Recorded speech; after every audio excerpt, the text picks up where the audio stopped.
Good evening students, welcome to CIA। आज का topic है साउथ अमेरिका।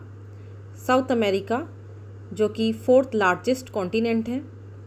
वर्ल्ड में 7 कॉन्टिनेंट हैं, जिसमें पहला है एशिया, सेकंड लार्जेस्ट है अफ्रीका, थर्ड लार्जेस्ट है नॉर्थ अमेरिका, फोर्थ लार्जेस्ट है आपका साउथ अमेरिका, फिफ्थ लार्जेस्ट है आपका अंटार्कटिका, सिक्स्थ लार्जेस्ट है आपका यूरोप और लास्ट एंड स्मॉलेस्ट कॉन्टिनेंट है आपका ऑस्ट्रेलिया।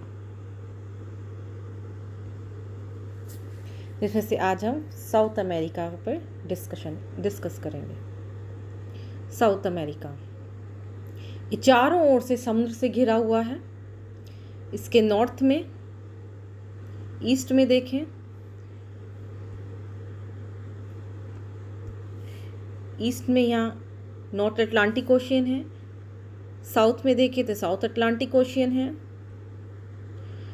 वेस्ट में देखें तो प्रशांत महासागर है, पैसिफिक ओशियन है और बिल्कुल ही नॉर्थ टिप पे है आपका कैरिबियन सी। कैरिबियन सी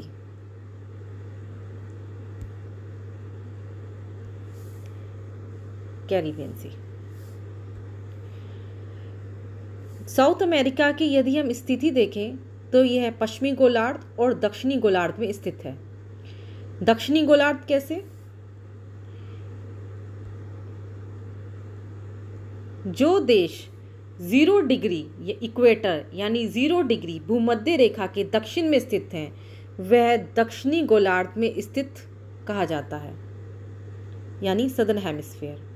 जो देश 0 डिग्री इक्वेटर यानी 0 डिग्री भूमध्य रेखा के दक्षिण में स्थित हैं, वह दक्षिणी गोलार्ध में आते हैं। साउथ अमेरिका का आधे से ज़्यादा मेजॉरिटी ऑफ द कॉन्टिनेंट जो है वो दक्षिण में पड़ता है। 0 डिग्री इक्वेटर के दक्षिण में पड़ता है, इसलिए यह दक्षिणी गोलार्ध कहलाया। थोड़ा सा हिस्सा इसका उत्तरी गोलार्ध में पड़ता है, क्योंकि 0 डिग्री के उत्तर में स्थित है। जो देश 0 डिग्री इक्वेटर के उत्तर में है वह उत्तरी गोलार्ध में स्थित माने जाते हैं, और जो 0 डिग्री इक्वेटर के दक्षिण में है, भूमध्य रेखा के दक्षिण में है, वह दक्षिणी गोलार्ध में माने जाते हैं। पश्चिमी गोलार्ध कैसे? पश्चिमी गोलार्ध इसलिए कहा जाता है क्योंकि ये प्राइम मेरिडियन के वेस्ट में स्थित है, यानी प्राइम मेरिडियन मतलब 0 डिग्री देशांतर के पश्चिम में स्थित है। ये 0 डिग्री देशांतर प्राइम मेरिडियन क्या है? ये वह रेखा है प्राइम मेरिडियन जो पृथ्वी के चारों ओर पूर्व और पश्चिम दोनों दिशाओं में दूरी मापने का प्रारंभिक बिंदु है। इसी वजह से इसे पश्चिमी गोलार्ध यानी वेस्टर्न हेमिस्फीयर में स्थित माना जाता है। इक्वेटर, साउथ अमेरिका में इक्वेटर जिस देश से गुजरती है वे 3 देश हैं। पहला है आपका इक्वेटर, इक्वेटर इस देश से गुजरी है इसलिए इसका नाम इक्वेटर रखा गया है। इक्वेटर है, सेकंड है कोलंबिया, थर्ड है आपका Brazil. Equator, Colombia, Brazil South America के यह वह देश जहां से इक्वेटर गुजरती हैं। एक और है आपका Tropic of Capricorn.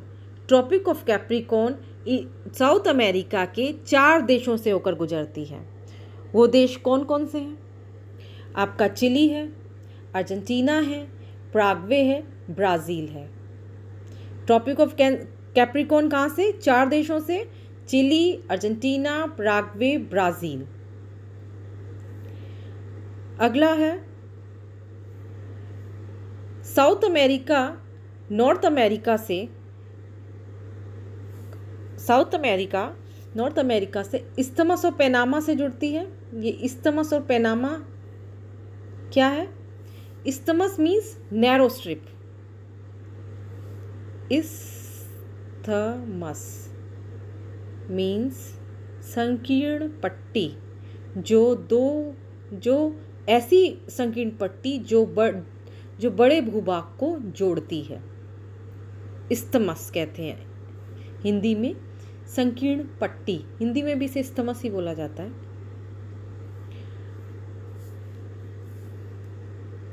South America में 13 देश हैं, लेकिन जिसमें से 12 देश स्वतंत्र हैं, लेकिन एक देश जो फ्रेंच गुयाना के नाम से, जिसे फ्रेंच गुयाना कहा जाता है, इस पर फ्रांस का अधिकार है। फ्रेंच गुयाना 13 कंट्रीज़ हैं, जिसमें से 12 इंडिपेंडेंट हैं, लेकिन एक है जो फ्रेंच गुयाना, यानी फ्रेंच गुयाना है जिसका नाम, उस पर फ्रांस का अधिकार है। साउथ अमेरिका के साउथ में टेरा डेल फ्रियागो है।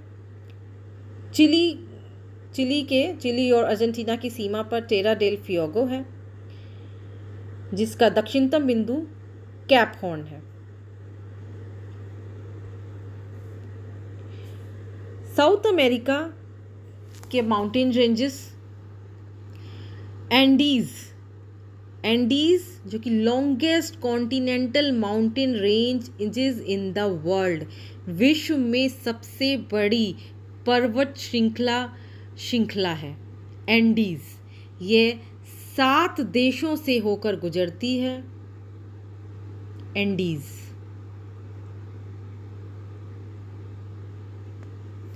इसका हाईएस्ट पॉइंट है आपका अकांकागुआ, जो कि अर्जेंटीना में लोकेट है। अकांकागुआ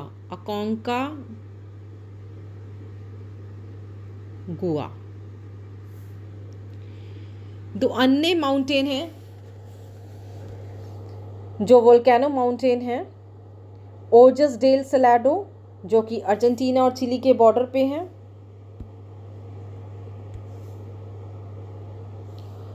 तीसरा है चिम्बोराजो, इक्वेटर में है। ये इनएक्टिव वोल्केनो माउंटेन है। ओजस डेल सलाडो और चिम्बोराजो। ओजस डेल सलाडो डोरमेंट वोल्केनो है और चिम्बोराजो इनएक्टिव वोल्केनो है। ये दोनों वोल्केनो माउंटेन हैं। साउथ अमेरिका में नोटेबल डेजर्ट है अटाकामा डेजर्ट।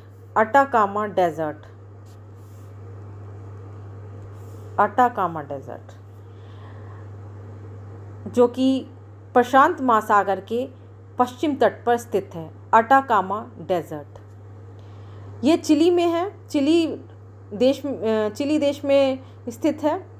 चिली में एक प्रसिद्ध जगह है चुकीका माटा।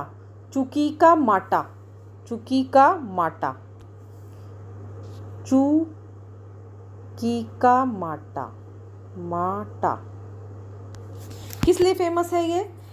यह अटाकामा डेजर्ट में पड़ता है। यहाँ इतना बड़ा गड्ढा है जो कहा जाता है कि अंतरिक्ष से भी दिखता है। इस गड्ढे की खासियत क्या है? ये 4 किलोमीटर लंबा है और 3 किलोमीटर चौड़ा है और 1000 मीटर गहरा है। यहाँ से 1.5 लाख टन डेली तांबा अयस्क निकाला जाता है और चुक्की का माटा तांबा अयस्क कॉपर ओर्स के लिए फेमस है। नेक्स्ट है आपका ग्रासलैंड। फेमस ग्रासलैंड पम्पास, जो कि अर्जेंटीना में स्थित है। पम्पास यह एक टेम्परेट ग्रासलैंड है। पम्पास। सेकंड है कंपोज, जो कि ब्राज़ील में स्थित है। Compose tropical grassland. कंपोज ये ट्रॉपिकल ग्रासलैंड है। थर्ड है लानोस, जो कि आपका वेनेजुएला में स्थित है।